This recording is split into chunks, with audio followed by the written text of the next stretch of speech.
pagi. Saya Heno Fernando Parhusip dari Fakultas Hukum Unisri dan kelas saya ada kelas 5 dan NPM saya adalah 201-00216. Di sini saya akan menjelaskan tentang ilmu hukum sebagai ilmu kenyataan berdasarkan tugas yang diberikan kepada saya oleh Bapak dosen.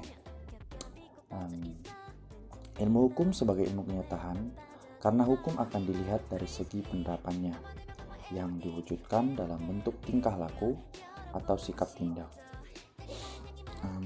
Ada 5 yang termasuk dalam ilmu kenyataan tentang hukum, yaitu sosiologi hukum, antropologi hukum, perbandingan hukum, sejarah hukum, dan psikologi hukum. Di sini saya akan membahas secara singkat kelima hal tersebut. Yang pertama ialah sosiologi hukum. Sosiologi hukum pada hakikatnya lahir dari hasil-hasil pemikiran para ahli filsafat hukum. Ilmu hukum juga memiliki peran strategis untuk lahirnya sosiologi hukum. Hukum sebagai gejala sosial yang ada dalam masyarakat sebagai kajian ilmu hukum, mendorong perkembangan sosiologi hukum. Sementara itu, ilmu hukum juga berbicara tentang nilai, seperti halnya nilai keadilan, ketertiban, dan juga keamanan yang merupakan kebutuhan dari masyarakat. Sehingga diperlukanlah adanya suatu pendekatan yang lebih komprehensif melalui ilmu sosiologi yang merupakan ilmu yang berkenaan dengan kemasyarakatan yang diharapkan dapat memecahkan segala persoalan hukum yang dihadapi oleh masyarakat. Yang kedua ialah antropologi hukum. Istilah antropologi itu berasal dari bahasa Yunani yang berarti anthropos dan juga logos. Anthropos itu berarti manusia dan logos itu berarti ilmu atau studi. Pengertian antropologi hukum itu sendiri adalah suatu cabang ilmu pengetahuan yang mempelajari pola-pola sengketa dan penyelesaiannya pada masyarakat-masyarakat sederhana maupun pada masyarakat-masyarakat yang mengalami proses perkembangan dan pembangunan. Antropologi dikenal dengan adanya antropologi fisik dan antropologi budaya. Antropologi fisik dibagi menjadi 2, yaitu paleoantropologi, yakni mempelajari sejarah terjadinya perkembangan manusia sebagai makhluk biologis, dan sosmatologi, yakni mempelajari terjadinya perkembangan manusia dari sudut ciri badannya.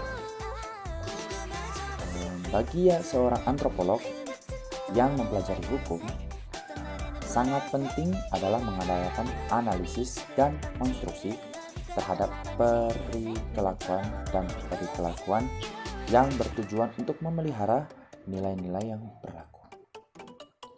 Dan yang ketiga ialah perbandingan hukum. Dalam bukunya Comparative Law oleh Rudolf D. Schlesinger mengemukakan bahwa perbandingan hukum merupakan metode penyelidikan dengan tujuan untuk memperoleh pengetahuan yang lebih mendalam tentang bahan hukum tertentu. Perbandingan hukum bukan merupakan suatu perangkat peraturan dan asas-asas hukum, bukan juga suatu cabang hukum, melainkan suatu cara menggarap suatu unsur hukum asing yang aktual dalam suatu masalah hukum.